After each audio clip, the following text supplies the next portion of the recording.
कमरिया करे लापालाप lollipop lollipop.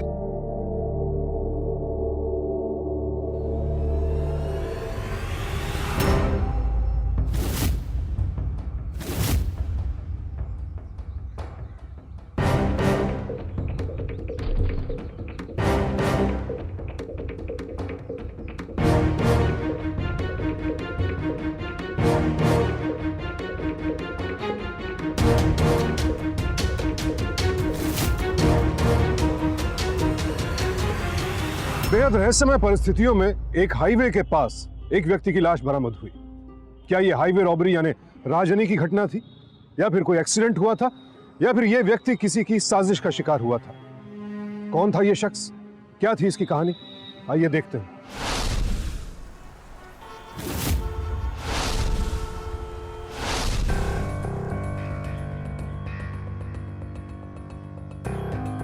सबूत के तौर पर रख लो इसे। हाँ, क्या नाम बताया तेरा? अपूर्व शुक्ला साहब। अपूर्व शुक्ला, ठीक है। लाश पहली बार कहाँ देखी तुमने? सर हम तो इधर से जा रहे थे, सोचा थोड़ा हल्के हो ले। साहब जैसे ही इधर आए तो देखा लाश पड़ी थी, मगर सर हम घबराए नहीं, हम फौरन आपको फोन कर दिए साहब। अच्छा किया। और कुछ देखा तुमने आसपास? साहब और तो कुछ भी नहीं देखा साहब। ठीक है, काम करो, तुम निकलो और कल सुबह थाने में हाजिरी लगवा देना, ठीक है? जी। और जब तक मैं ना कहूँ शहर छोड़ के मत जाना। ठीक है साहब। चलो।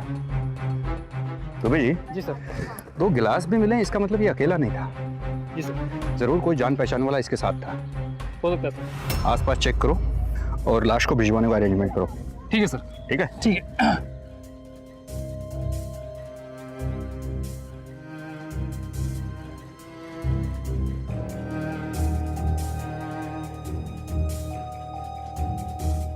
सर ये कुछ मिला है। क्या है? सर ये बॉडी की पॉकेट से नंबर मिला है। लगाओ। सर।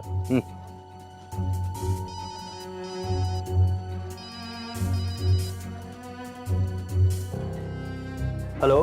हेलो बबलू भैया, नमस्कार। कैसे हैं बबलू भैया? बबलू भैया हम पांडे जी बोल रहे हैं, एक बहुत ही जरूरी काम था बबलू भैया आपसे।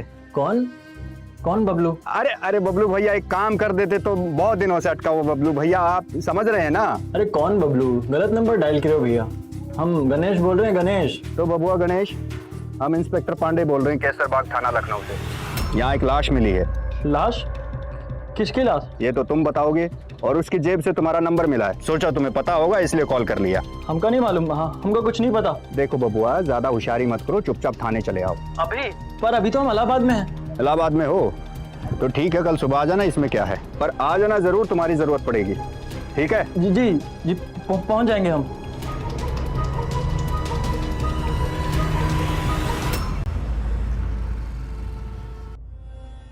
बॉडी देखी मैंने, गले में रस्सी के निशान थे, मर्डर लगता है मुझे। लेकिन मैडम जहाँ मर्डर हुआ है वहाँ विक्टिम के स्ट्रगल के कोई निशान नहीं है। या तो उसे बेहोश करके मारा गया है, या कहीं और मार के उसे वहाँ डाला गया।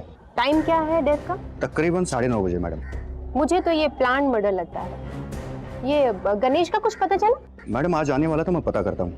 दुबे जी यहाँ ये जरा। एक बार बॉडी आइडेंटिफाई हो जाए ना, फिर हम अपने केस पे आगे बढ़ सकते हैं। जय हिंद मैडम।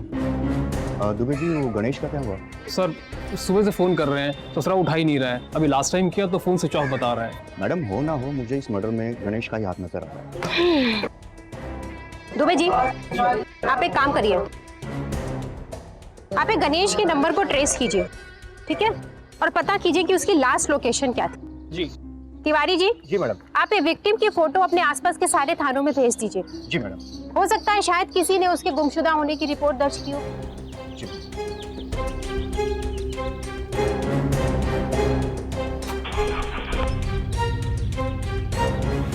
थानेदार साहब, हमारे पति 2 दिन से घर वापस नहीं लौटे, बड़ी चिंता हो रही है हमें उनकी।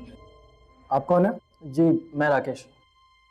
जी ये हमारे देवर हैं। अपने पति की कोई फोटो लाई है साथ में? जी हाँ।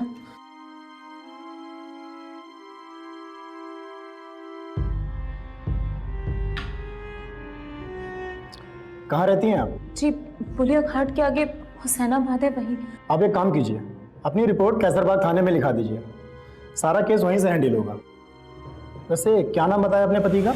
जी विनोद यादव 2 दिन से घर वापस नहीं लौटे। बड़ी चिंता हो रही है हमें मैडम जी, कुछ पता लगाइए ना। सर ये हमारे भाई का फोटो है। ये देखिए। 2 दिन से नहीं आए। करते क्या है तुम्हारे पति? आखिरी बार कब देखा तुमने उनको? जी हमारे पति बहुत शराब पीते हैं, काम से घर वापस नहीं आए कि शराब की बोतल हाथ में लेकर बैठ जाते हैं। बस भी कीजिए ना। चुप रहे। शराब की वजह से उनका स्वभाव ही बदल गया था। पिछले कुछ दिनों से बहुत लड़ाई झगड़े करते थे। कितनी पिएंगे, कब से पिए चले जा रहे हैं? तुम्हारे बाप के पैसे की नहीं पी रहे हैं, आई बात समझ में? चल जा जाके खाना बना। हम पर हाथ भी उठाते थे कभी कभी, लेकिन हमें इस बात से कोई शिकायत नहीं है, आखिर पति है वो हमारे। लेकिन उस दिन रात तकरीबन 9 बजे उनके दोस्त विशेष का फोन आया। हेलो, हाँ अरे विशेष भैया कहाँ हो यार? अच्छा अच्छा अच्छा ठीक। इनको पहले से ही बहुत चढ़ी हुई थी और उसने फिर से दारू पीने के लिए बुला लिया।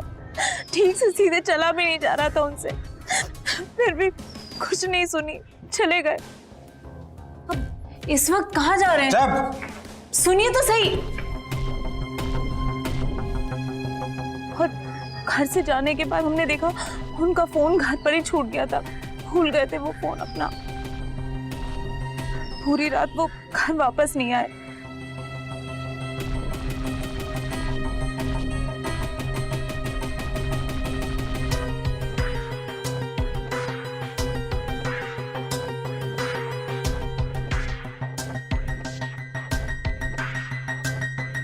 अगले दिन दोपहर तक हमने इंतजार किया, खाने के वक्त तक इंतजार किया, तब भी जब नहीं लौटे तो फिर हम देवर जी के पास मदद मांगने गए।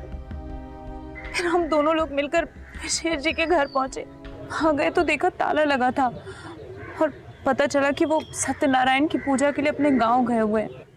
मैडम जी बहुत डर लग रहा हमें, कहीं उन्होंने हमारे पति के साथ कुछ कर ना दिया। आपको क्या लगता है आपके भाई के गायब होने के पीछे विशेष का हाथ है? मैडम जी हमें तो पूरा यकीन है। बात दरअसल ये है कि विनोद भैया ने विशेष शर्मा से 3 लाख रुपए उधार लिए थे। उन्हें दुकान डालना चाहते थे, दुकान का तो कुछ हुआ नहीं और 3 लाख रुपए भी डूब गए। और उस शर्मा का बच्चा भैया को डराने धमकाने लगा था। और फिर एक दिन उस रात काम के बाद हम भैया के घर जा रहे थे। भाभी के हाथ का खाना खाने की आदत सी हो गई थी हमें, लेकिन जैसे जैसे हम घर के नजदीक पहुंचे 2 लोगों की लड़ाई करने की आवाजें आ रही थी। जब चाहिए था तो आगे पीछे घूम रहा था। मैंने दोस्त समझकर तेरी मदद की तो मेरा पैसा देने के नाम पे बगली झाड़ता है। अबे साले तुझे छोड़ूंगा नहीं, मेरा पैसा को छोड़ो यार, बात तो सुन लो हमारी। हम कह रहे हैं हमारे हाथ आजकल तंग चल रहे हैं, जो लिया था वो सब डूब गया, दुकान भी बंद हो गई हमारी। 2-3 महीने की मोहलत मांग रहे हैं, दे दो। मना थोड़ी कर रहे हैं कि पैसा नहीं देंगे। अबे साले एहसान करेगा, एहसान करेगा मेरा बाप। अरे क्या कर रहे हैं? कैसे झगड़ रहे हैं आप लोग? देखिए आप बीच में मत भूलिए, इसको तो मैं जिंदा नहीं वसूल करके भैया बोल रहे दे देंगे पैसे तो दे देंगे। हमारी बात पे भरोसा है आपको, हम दिलवा देंगे आपके पैसे। तुम्हारी बात पे छोड़ रहा हूँ इसको। चलिए चलिए हम दिलवा देंगे आपको। मेरा देखे रहेगा, कैसी बात कर रहे हो यार? शांत हो जाइए। हम बोल दिया उनको, आप लोग फिक्र मत करिए।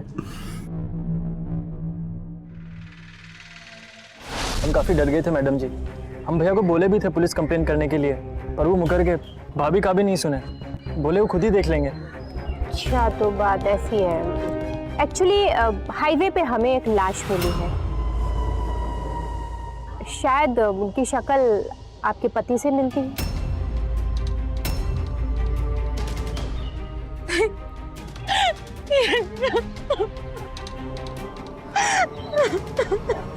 चलकर एक बार शिनाख्त कर लीजिए प्लीज।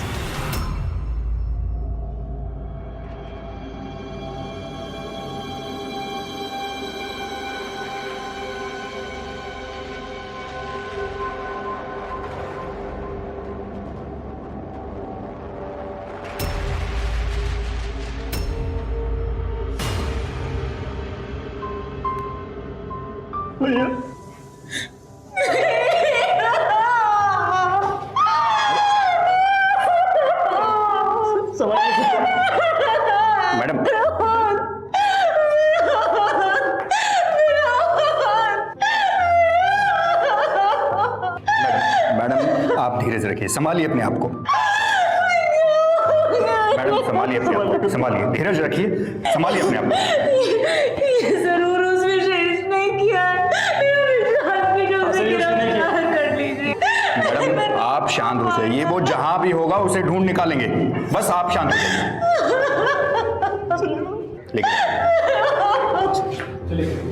चलिए मैडम।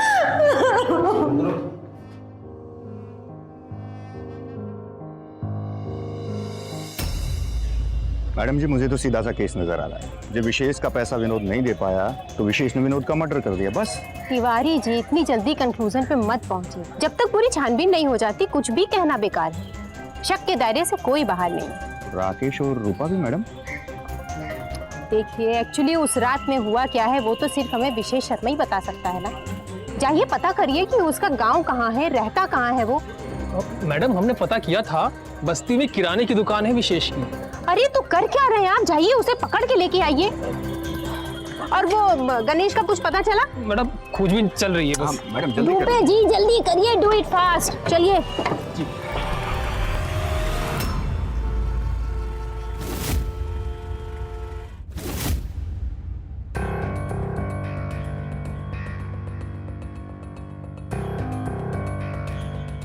साहब घर पे भी ताला लगा है, दुकान पे भी ताला लगा है, कहीं फरार तो नहीं हो गया? दुबे जी लग तो यही रहा है, चलो वहां देखते हैं। चलिए।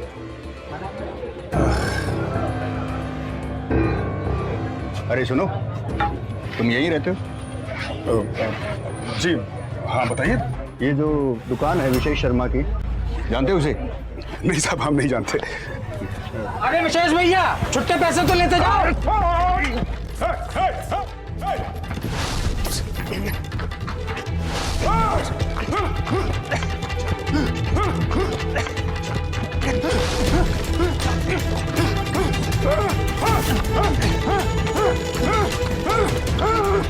भैया जाएगा कहाँ पे?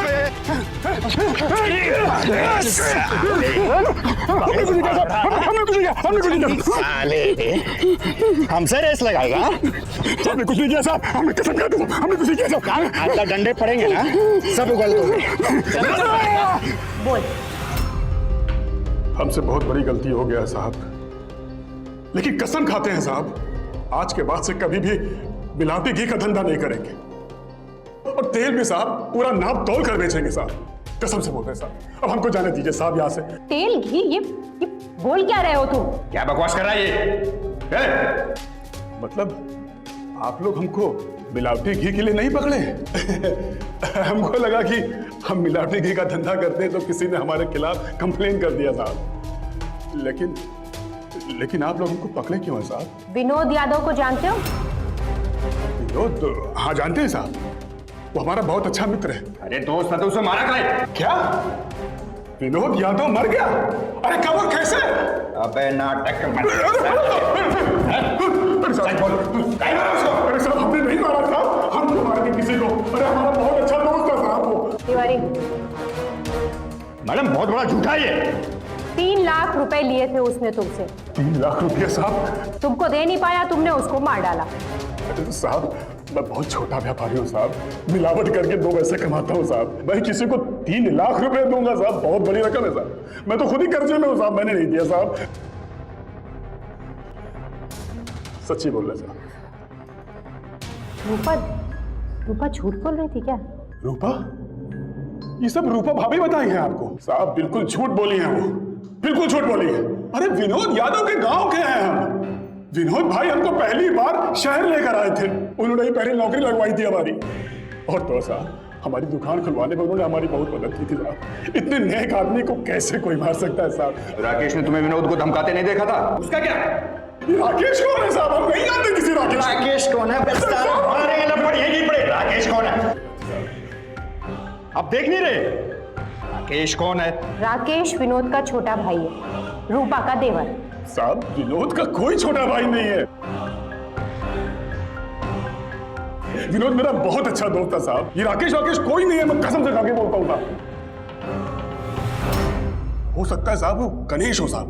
अब ये गणेश कौन है? साहब बताता हूँ साहब, ये गणेश अच्छा आदमी नहीं है, बहुत कमीना आदमी है साहब। आप लोगों से क्या छुपाए साहब, ये रूपा भाभी और गणेश का चक्कर चल रहा था आपस में, और जब ये बात विनोद भाई को पता लगी तो वो टूट गए साहब, पागल हो गए थे बिल्कुल। और वो कब पूजा पाठ करने वाला आदमी, एक संत आदमी कब शराब में डूब गया साहब, किसी को पता नहीं चला। ये रूपा भाभी बहुत खुशकिस्मत थी, लेकिन पता नहीं उन्होंने उस गणेशवा में क्या देख लिया है साहब। और साहब एक बार इन दोनों के बीच में झगड़ा हुआ था, विनोद भाई और गणेश के बीच में। उस वक्त मैं वहीं पर था साहब। विनोद भाई ने उस रात करीब 8:30 बजे के आसपास हमें अपने घर बुलाया था, कह रहे थे बहुत जरूरी काम है साहब। मैं उनके घर गया था साहब, उसी वक्त देखा तो उन लोगों के बीच झगड़ा चल रहा था। दोबारा अगर हमने देखा तो तुम्हारी आंखें निकाल लेंगे साले। तुमने कुछ नहीं किया, अब सुन क्यों नहीं अपनी बात? हम कुछ नहीं किया, सब कुछ हम किया साले। बिना बात के करो, तुम मोटर आप कौन है? जी मैं राकेश। जी ये हमारे देवर हैं। अरे भैया, अरे क्या कर रहा है विनोद भैया? अरे क्या कर रहा है सब? जाने से मार देंगे क्या उसको? अरे भैया हमारी बीवी पे, अरे इसको तुम्हें हाथ डालेंगे। विनोद भैया हम आपके हाथ जोड़ रहे हैं, जाने से मार देंगे काज। चलो भैया जाओ तुम यहाँ से, चाहिए चलिए यहाँ से भैया। चले जा चुपचाप साले। झगड़ा करते हैं आप लोग आपस में। देखिए शांत हो जाइए। चुप रहो तुम। भैया ये सब कहाँ हो रहा है? अरे हमारी बीवी में ही खोट है यार। सुनिए तो सही। अब सुनने और देखने को बाकी क्या बचा है? बाकी बचा है कौन? चलो यार। आप गलत समझ रहे हैं, सुनिए तो सही।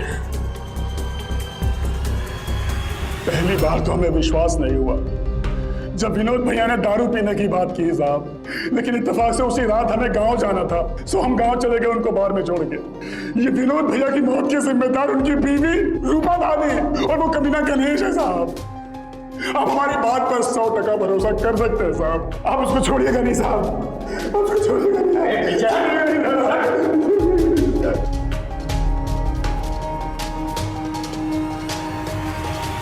जब पुलिस को लगा कि यह केस सुलझ चुका है, तभी एक नई सच्चाई सामने आई जिसने केस को और भी पेचीदा बना दिया।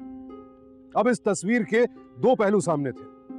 कौन सच बोल रहा था, विशेष या फिर रूपा और राकेश? विशेष के बयान के मुताबिक राकेश ही गणेश था। तो क्या यह वही शख्स था जिसका नंबर विनोद की बॉडी से बरामद हुआ था? और अगर नहीं तो फिर उस गणेश का क्या हुआ? कहीं ऐसा तो नहीं कि ये सभी झूठ बोल रहे थे और अभी कोई और सच सामने आना बाकी था? जी गुप्ता जी आप बिल्कुल फिक्र मत करिए, हम आके देखते हैं। ठीक है चलिए, ठीक है हम रखते हैं। Okay bye.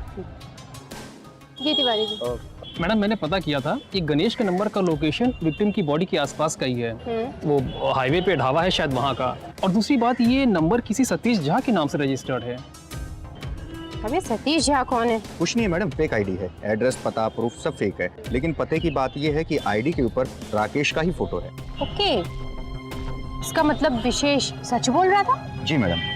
और जहाँ तक विशेष का सवाल है, उस दौरान वो गांव ही गया हुआ था और विनोद के पड़ोसियों के अनुसार राकेश नाम का विनोद का कोई भाई नहीं है।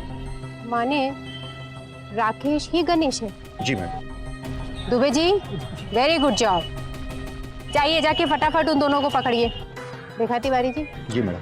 झूठ बोलना आसान है, लेकिन उस पर टिके रहना बहुत मुश्किल है। ये लीजिए। जी मैडम। चलिए।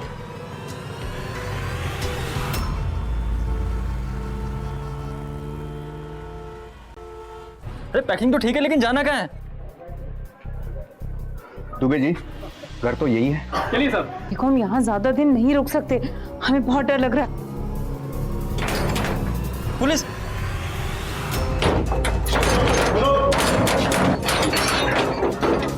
क्या हो रहा है? पैकिंग किस लिए हो रही है? कहाँ जाने की तैयारी है? गांव माँ की तबीयत खराब है। ज्यादा तबीयत खराब है? हाँ? तेरा यार किधर है?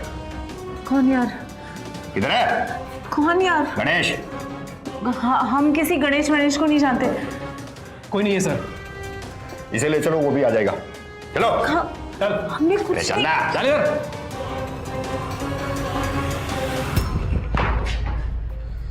मैडम गणेश तो बचकर भाग गया, इसे पकड़ कर लाएं। फोन पे कुछ प्लानिंग कर रहे थे। शर्म नहीं आई तुमको झूठ बोलते हुए? सारा इल्जाम उस बेचारे विशेष के ऊपर लगा दिया। सब बता दिया उसने मुझे, सब पता चल गया। अब अगर आइंदा झूठ बोलने की कोशिश की ना तो चमड़ी उधड़ के रख दूंगी तुम्हारी। मैडम जी, मैडम ने माफ कर दीजिए हमें, हमसे गलती हो गई मैडम जी, हमने झूठ बोला था, वो विशेष सच बोल रहा है, विनोद का कोई छोटा भाई नहीं है और वो राकेश ही गणेश है।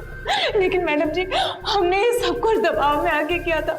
दरअसल विनोद हमें ब्याह कर अपने साथ लाए थे, हम दोनों बहुत हंसी खुशी रहते थे।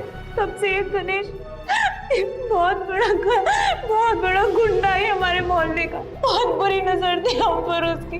गरीब की पत्नी की कोई इज्जत नहीं होती ना मैडम जी, इसीलिए वो भी हमारे साथ गलत इरादे से हमें देखता था और हमारा फायदा उठाना चाहता था। हम सच कह रहे मैडम जी, हमें विश्वास कीजिए।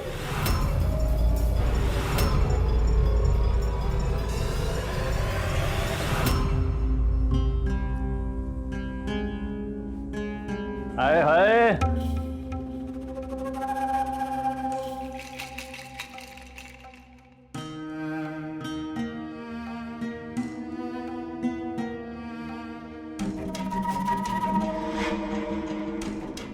हाय हाय, गबर गोला है एकदम, है मलाई है मलाई। पता नहीं हमको भी चखाई दो ये मीठापन। शर्म नहीं आती है? शादीशुदा है हम। अरे तो हम कब बोला हमें तुमसे ब्याह करना है? हम तो बस अमृत चखना चाहते हैं, अमृत। हाँ, अरे अमृत तो चखाते जाइए। ये लीजिए भैया। हाँ जी, आम कैसे दिए?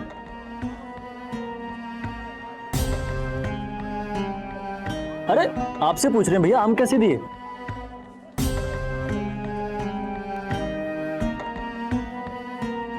डॉक्टर, तुम ऐसे मानोगे नहीं, हमें हमारे पति को बताना ही पड़ेगा। विनोद! तुम ना जानती नहीं हो हमें, कोई लड़की ना मना नहीं करती हमें, क्योंकि मना करने लायक छोड़ते ही नहीं है। फिर चाकू की नोक पर हमारा बार बार इस्तेमाल करता रहा। हमारे पति के पीठ पीछे ही वो आकर हमें छेड़ता था।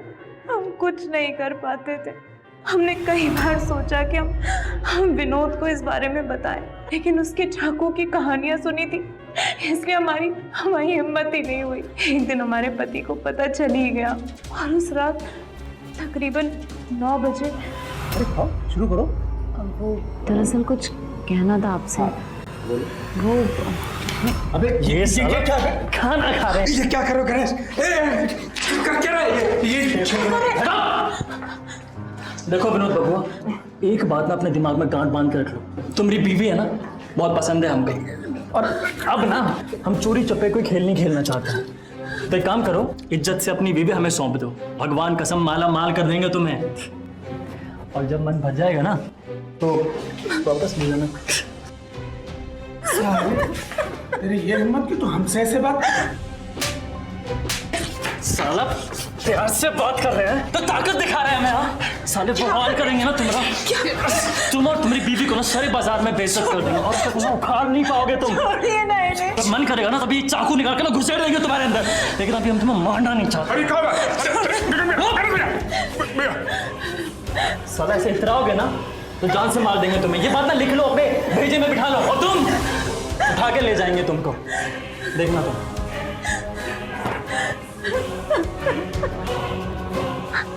कहाँ हो रहा भैया? सब कहाँ?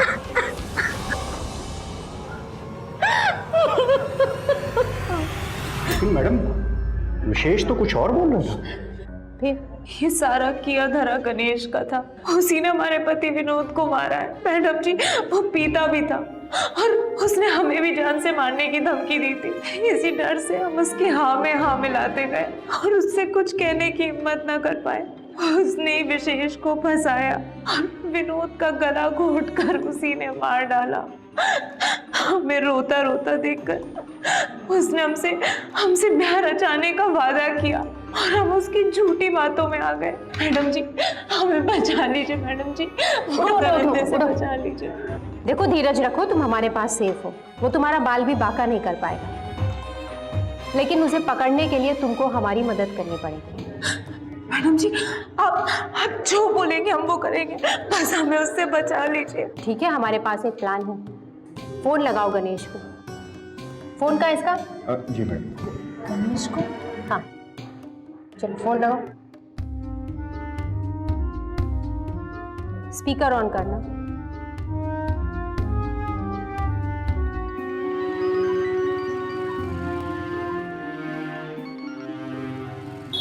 हेलो।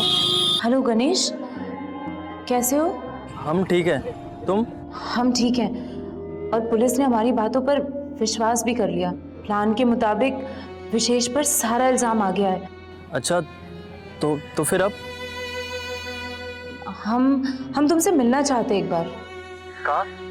शाम को 5:30 बजे इमाम बाड़ा के पास। ठीक है, हम पहुंच जाएंगे।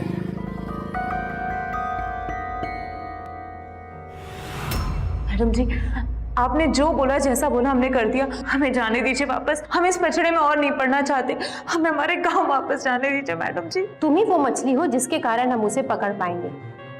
हमारा ये काम कर दो, उसके बाद हम तुम्हें खुद तुम्हारे गांव जाके छोड़ के आएंगे। तिवारी जी, पुलिस की एक टुकड़ी इमामबाड़े के आसपास फैला दीजिए। इस बार वो हमारे हाथ से बच के नहीं जाएगा, ठीक है? ठीक है मैडम।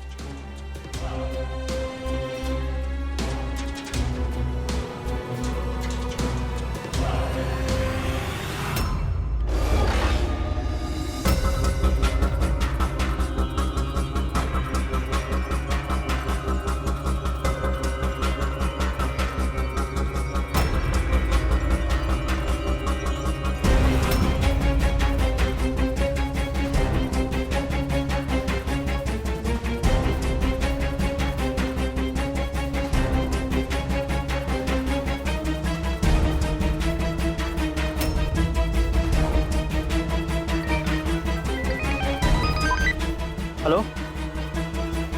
हेलो गणेश, इमाम बाड़ा जाने की कोई जरूरत नहीं है। हाँ, पुलिस तुम्हें पकड़ लेगी। एक काम करो, तुम हमसे मिलने के लिए कुलिया घाट पर पहुंचो, ठीक है? ठीक है, ठीक है, हम पहुंच रहे हैं वहाँ पे।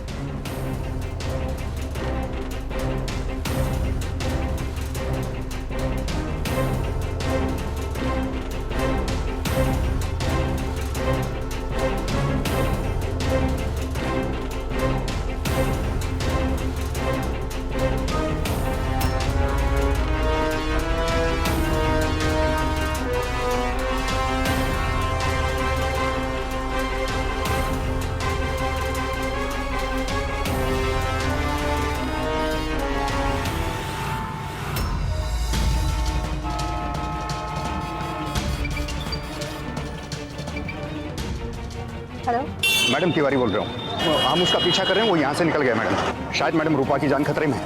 आप रूपा की चिंता मत करिए, आप गणेश को फॉलो करिए, बाकी सब मैं संभाल लूंगी। ठीक है मैडम।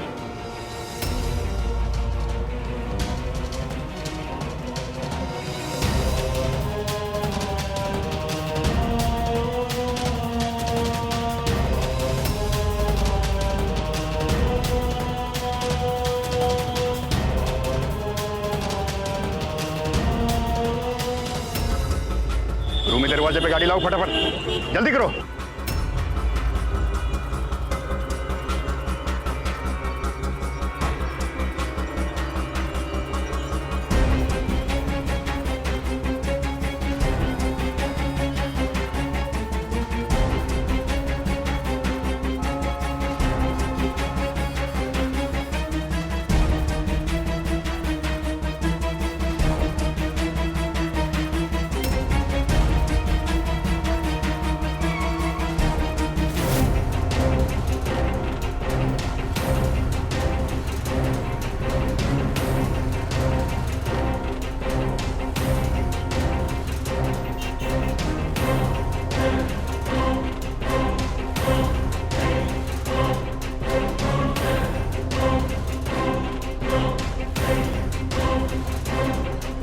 मैडम, ये गणेश यहाँ क्या कर रहा है? इमाम बाड़ा से पीछा कर रहे हैं मैडम इसका। ये किसी लड़की से बात कर रहा है यहाँ पे। रूपा है तिवारी जी। रूपा? लेकिन रूपा तो चौकी है नहीं, हम भी उसका पीछा करते करते यहाँ तक आए। नीचे जाकर बात करें। मैडम, वो अंदर जा रहे हैं। चल।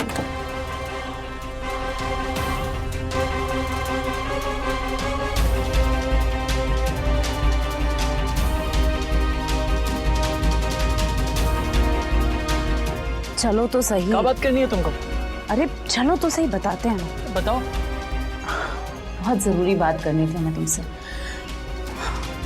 दरअसल झूठ बोला था हमने तुमसे। पुलिस को तुम पर शक हो गया और हमने तुम्हें उनके चंगुल से बचाया। तुम ना बड़े पसंद हो हमें गणेश, बहुत प्यार किया हमने तुमसे।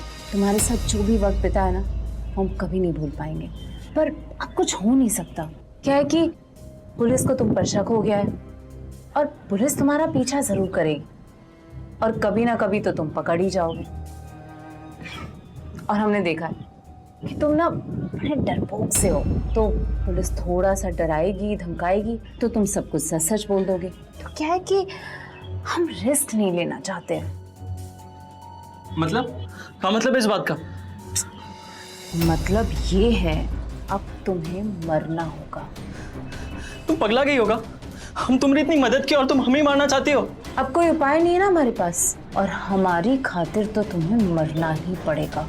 ऐसा मत करो रूपा, प्यार करते हैं हम तुमसे। मुंह बंद रखेंगे हम अपना, दूर चले जाएंगे कहीं। बड़ा मजा आया तुम्हारे साथ, बस अब और नहीं।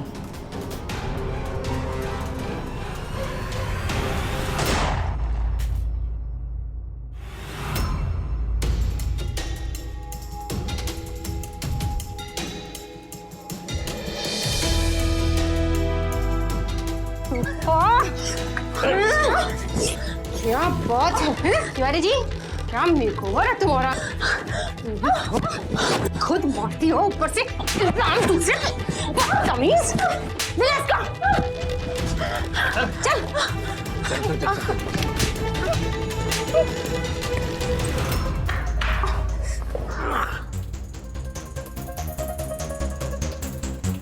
बोल, क्यों किया दोनों के साथ ऐसा? बोल। अब की बार अगर झूठ बोला तो हड्डियां तोड़ने में टाइम नहीं लगाऊंगा मैं। बहुत कहानी होगी तुम्हारी। अरे बोलो।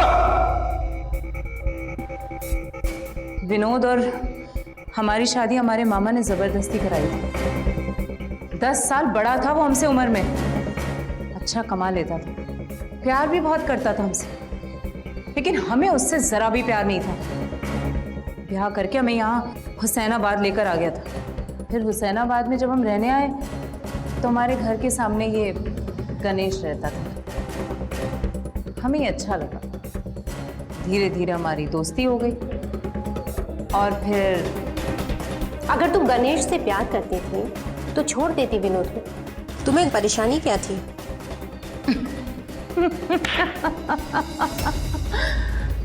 पागल था वो हमारे प्यार में, बड़ा प्यार करता था हमसे। संत था वैसे तो, लेकिन हमसे बड़ा प्यार था उसे। पर हम भी क्या करते, हमें इससे प्यार हो गया। उससे ज्यादा हमें ये जो खुश रखता था।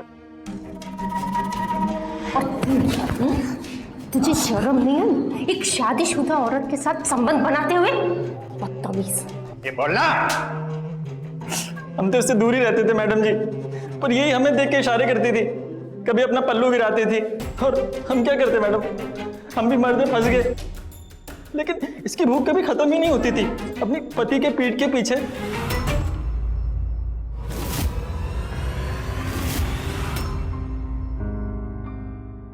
अरे ओ गणेश, इधर आना। जी कहिए। आउच। क्या हुआ आपको? डॉक्टर बुला दें हम? देखो ना यहाँ पे कमर में चल गई। तो हम डॉक्टर बुला देते हैं आपको। अरे नहीं, देखो ना यहाँ। क्या कर रही हैं आप? अरे तुम यहाँ पे थोड़ा सा दबा दो ना। हम डॉक्टर बुला देते हैं, विनोद भैया देखेंगे तो बहुत शक करेंगे हमारे ऊपर। नहीं नहीं नहीं, ये सब गलत है। हम डॉक्टर बुला देते हैं, हम जा रहे हैं। अरे सुनो तो सही। एक दिन विनोद भैया ने मेरे रंगे हाथों पकड़ लिया, बहुत बड़ा झगड़ा हुआ था।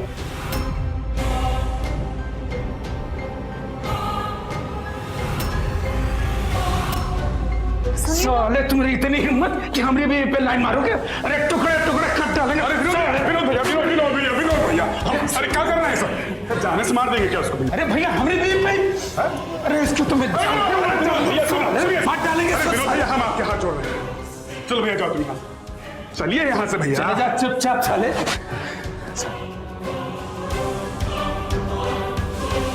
और उस दिन से हम डिसाइड किए कि आज के बाद रूपा की तरफ देखेंगे भी ना, विनोद भैया से हम माफी मांग लेंगे। और हम सच बताने गए भी थे।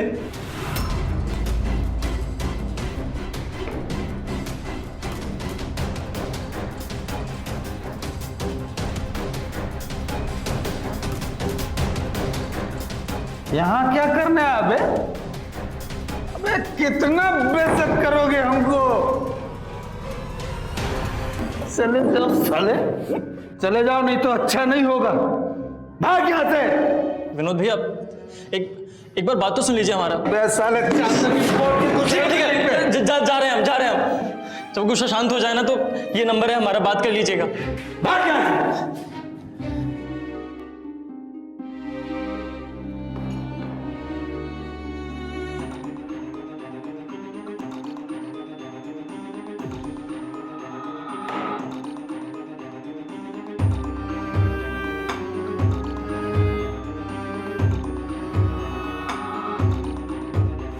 और मैडम जी उस रात हम बहुत खुश थे, सोचा विनोद भैया से बातें करके सारा मामला रफा दफा कर देंगे।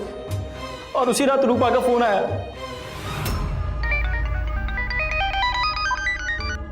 हेलो, सुनो, जल्दी से घर आ जाओ।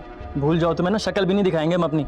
ज्यादा होशियारी मत कर, पूरे मोहल्ले में बता दिया ना कि तुमने हमारे साथ जबरदस्ती की है तो बहुत बुरा हश्र होगा तुम्हारा।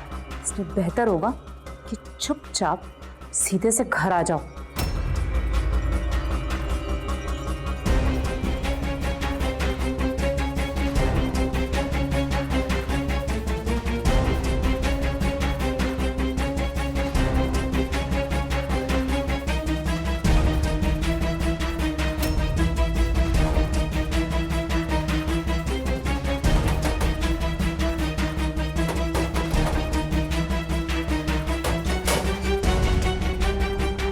जल्दी आओ। क्या हुआ इन्हें? विनोद भाई मर गया है। कैसे? दारू पी के आके नाटक कर रहा था, मारा पीटी कर रहा था, गंदी गंदी गालियां दे रहा था हमें। बस हमारा दिमाग सटक गया, हमने गला घोट के मार दिया।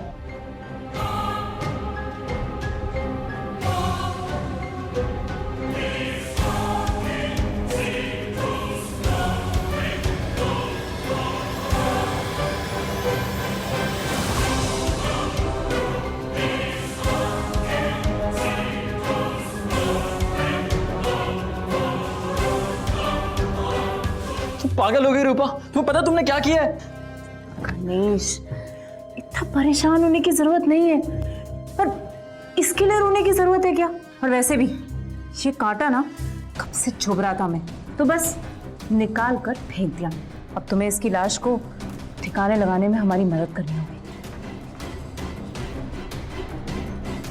ये लो, ढको इसे। तुम ना बच नहीं पाओगे, हम बोल रहे हैं, पुलिस पकड़ लेगी तुमको।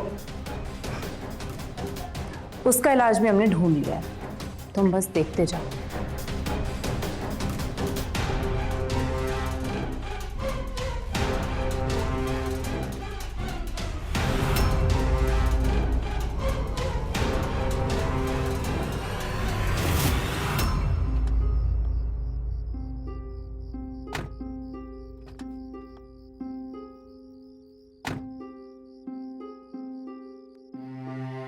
बस गणेश यही रख दो। इसे ऐसे छोड़ेंगे? इससे अच्छा तो गड्ढा खोद के गाड़ देते हैं इसको। गाड़ने में वक्त लगेगा और अभी हम रिस्क नहीं लेना चाहते। हमारे पास कुछ और प्लान है। ये दारू की बोतल और ग्लास, किसी को भी ऐसा लगेगा कि ये यहाँ किसी अपने जानने वाले के साथ दारू पीने आया था, शायद उसी ने मार दिया होगा। कौन? विशेष। एक तीर से दो निशाने। वो हमारे बारे में जानता भी है और आखिरी बार ये दोनों साथ में दारू पीने निकले थे।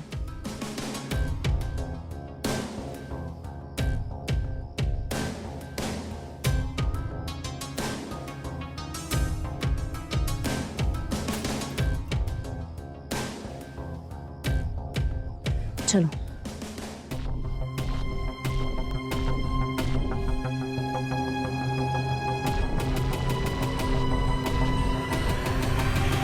तुझे क्या लगा था कि पुलिस तुम लोगों को पकड़ नहीं पाएगी?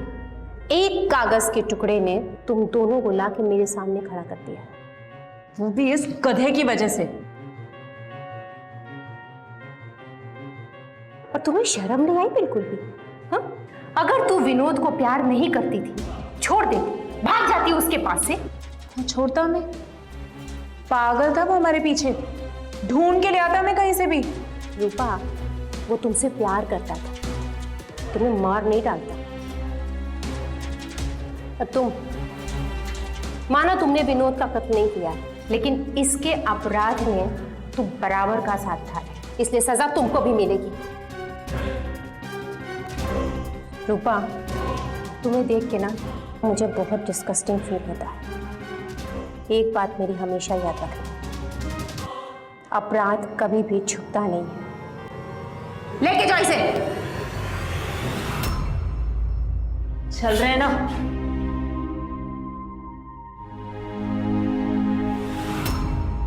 आखिरकार पुलिस ने इस पेचीदा केस की गुत्थी सुलझा ही ली। रूपा और गणेश पर झूठी गवाही के लिए आईपीसी के सेक्शन 201 और हत्या के लिए सेक्शन 302 के तहत मुकदमा दर्ज हुआ और आज वो दोनों अपने किए की सजा भुगत रहे हैं। रूपा और गणेश वासना में इतने अंधे हो चुके थे कि सही और गलत का फर्क ही भूल गए थे। बेकसूर विनोद की जान तो ली, साथ ही साथ बेकसूर विशेष को उसके झूठे आरोप में फंसाना चाहा। कैसी विकृत सोच है कि बेकसूरों की जान लेकर आप अपनी जिंदगी खुशियों से भर सकते हैं। ऐसी सोच और ऐसे अपराधियों का वही हश्र होता है जो रूपा और गणेश का हुआ। तो सावधान रहें, सतर्क रहें, जिम्मेदार बने। इसी प्रार्थना के साथ अब मैं सुशांत सिंह आपसे विदा लेता हूं। फिर मुलाकात होगी ऐसी एक और सत्य घटना के साथ। देखते रहें सावधान यूपी, फाइट बैक नाउ।